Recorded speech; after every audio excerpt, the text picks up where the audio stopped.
our people should know that Russia's response will be immediate and will lead you to such consequences that you have never experienced in your history. Которые оккупанты не считали бы для себя. Эти мои слова будут обращены к гражданам Беларуси.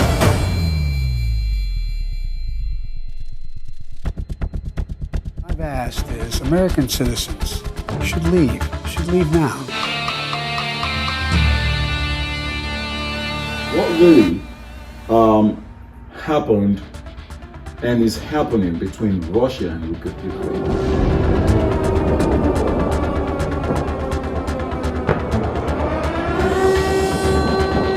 Okay, for the beginning of what happened is that we have two countries, which is Russia and the Ukraine. And back in the USSR, which is the Soviet Union, a lot of these countries had, the dissolvement of the USSR, which is the Soviet Union.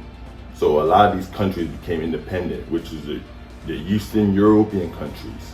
So what happened is that after World War II, there was United States formed an alliance called NATO.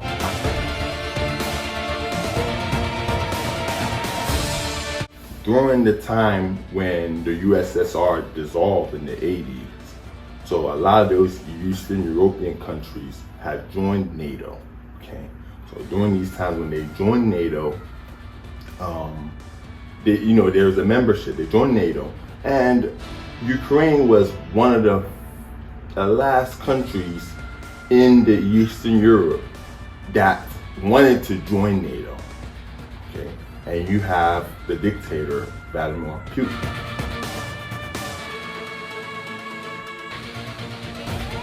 Okay. He didn't want the alliance of NATO to grow even stronger than it is already, because the NATO alliance has 28 countries already in it, and that's just added another country. And a lot of these countries that are in NATO now were part of the USSR back in the 80s before it dissolved.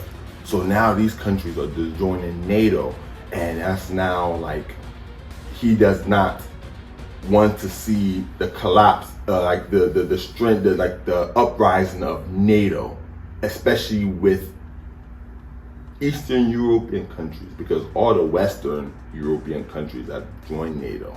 Okay? The Eastern European countries, a lot of them have joined them, pretty much almost all of them, except Ukraine. Putin still views Ukraine as part of Russia, and that was why he wanted to make sure they don't join NATO. That was mainly the disagreement. And will lead you to such consequences that you have never experienced in your history.